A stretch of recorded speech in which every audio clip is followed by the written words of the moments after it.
The Havenbell Trilogy, Book 2, The Scepter of Zane, written by Allison Hunt, copyright 2011.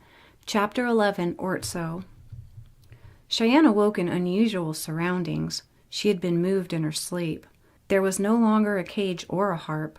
She was in a dome-shaped hut, and there were 5 Drakens inside with her. 4 guarded the door. "Am I in Drake? Where's Duran? You have to let me go. All the wizards are looking for me. I'm the tri-breed. You must let me go or they will kill you all." They looked at her, but none would say anything. She spread her wings and flew as much as she could around the room. They eyed her in awe, for they had never seen wings before. When she tried for the door, all 5 closed in tight and drew their spears on her. She landed and backed off. "You don't understand. I'm a prisoner, and Duran is a very bad man." She was angry, so she tried her hardest to use her mind on them. "Let me go," she demanded, but they held strong. She gave up and sat down on the large, low bed. She sighed. She realized she was wearing different clothing. Her old ones were worn, and she now wore a Draken gown. It was burgundy with purple patches and golden ribbons. That was all they had here, she guessed. So Draken clothing is super, super sexy. So I'll just put that out there because it's super, super sexy, because it's really hot where they're at and it's sexy. She tried to search their minds and got nothing. One of them brought her some food. "No, I won't eat it. Why can't I feel anything from you?" The guard held the plate of food towards her. She got an idea. She suddenly grabbed the guard's arm. She saw a piece of something and screamed to his mind to let her go. His eyes grew big and he backed up silently. "Who is Madrin? Who killed Madrin?" No one answered, and she began to cry. She lay on the bed again. She immediately closed her eyes and used all of her will to channel Zack. "I'm in Drake, Zack. Don't go to Ortso. He's waiting. I'm in Drake." A new Draken guard came in. He came to her and held out a potion. "Drink this." "I'm not eating or drinking from you." He pulled out a handful of pink powder from his side and blew it into her eyes. "Drink this," he repeated. There was much to ponder before they landed in Ortso.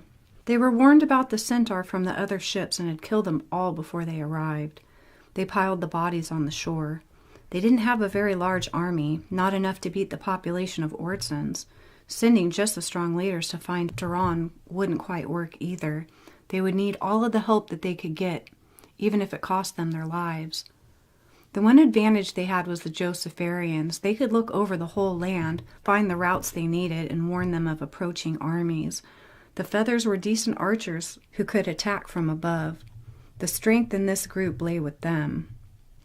Before they beached, they sent the first group of Feathers to scout the land.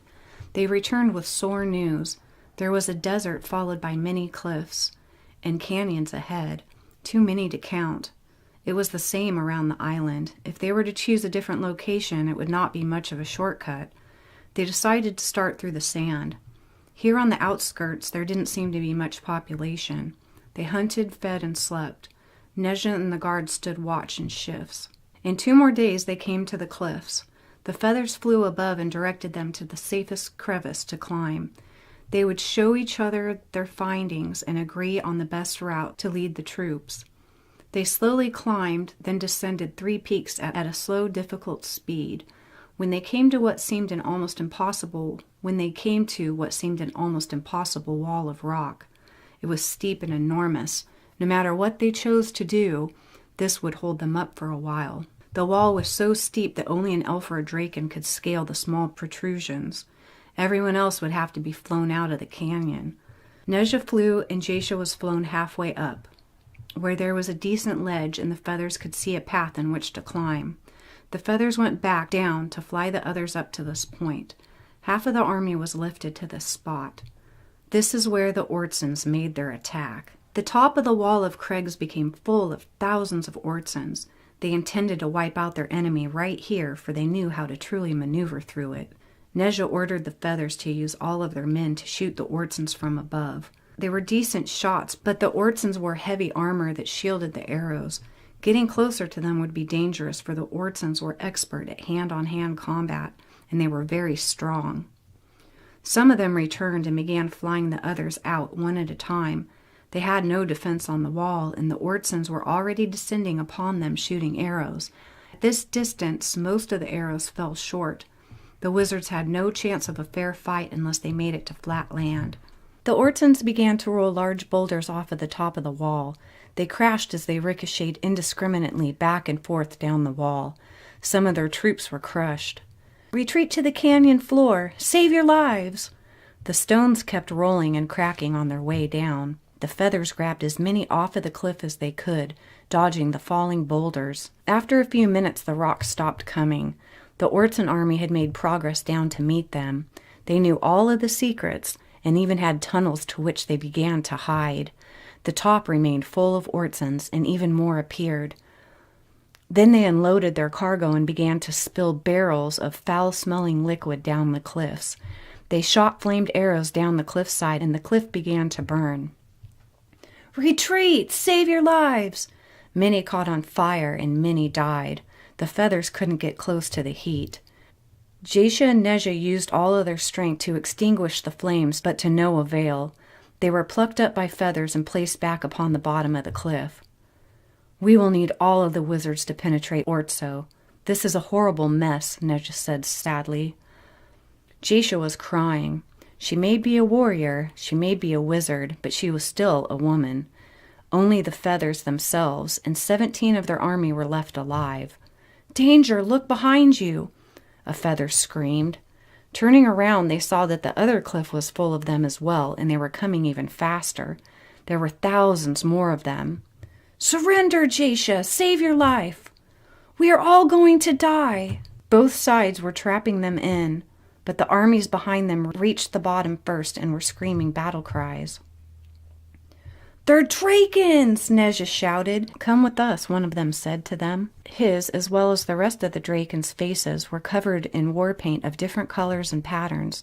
Only the Drakens understood what these patterns meant. "We're here to conquer his kingdom, and we need your magic." Nezha and Jasha smiled. They followed the Drakens. When they got to the start of the wall, the Draken grabbed Jasha and shot his grappling hook and lifted her halfway to the top. It took 2 more shots before they reached the top of the cliff. Nezha flew and guided the Josepharians. They clashed at the top. Some Drakens were kicked off or had their ropes cut by the swords of the Ortsons. The feathers continued to shoot arrows at them. There were twice as many Drakens than Ortsons, but their armor was nothing compared to the girth of the ogres. Then Nezha and Jasha saw something amazing. The Drakens each held a small object. They pointed these strange things, and beams of lightning came out from them. When these beams hit the metal armor of the ogres, it shocked and fried them lifeless. Many Ortsons fell, one after the other. Hundreds, then thousands perished, and no blood was shed. They cut right through these guys like walking through water. The many Drakens spread out about the land to cover every inch of it, every crevice, every dwelling. They were to search for ogres. The Draken army flooded Duran's kingdom like a black curtain. They came from all directions, for they had beat ships all around the island, and all met here at the kingdom. It was quite easy to get in. Jasha and Nezha read everyone's mind that they encountered inside, before they were fried, that is. Neither had the power of verbal persuasion. They could only read minds. They found nothing about Duran in any of them. They reached the top of the castle and found the room with the cage and harp. The cage was open. She was here. She is no longer. Nobody knew anything. Damn, he's a tricky one indeed, the head Draken turned to speak with them. Many of us are staying here to wait for him if he returns. You must take who's left of you and return to your group. Why would you fight for us? None of you are allowed to leave and return. Drakens don't fight for anyone in Havenbell. We were ordered to. Our king detests this king. Lucky us. Yes. They returned to their ship and headed to the sea under Josepharis Section 1 to meet up with the rest of the Wizards of Havenbell. Zack insisted that they head straight to Ortso and find Cheyenne. He knew she was there. I wouldn't skip that meeting, Zack. You've done enough already, and you are disobedient to your father. He's the head of the council, and you don't obey him. Yes, I know. You and I can find her, and we still have time before the meeting. I'm leaving, you idiots. I don't agree with either of you. There will be a price to pay, each of you. Zack, don't go to Ortso. Garrett was a fairy after all, so he pushed with all he had. It should have worked, but there was something in Zach's heart he could not change or touch, and that was Cheyenne. Garrett flew off in a huff and left Evan and Zach on Polar Mist. "Great! We lost our fairies, Zach!" "I don't care. I have faith in you. Let's go to the mountains first to gather and rest. Ortso is not that far away." When they got off the ship and made it to land, Duran was there waiting for them.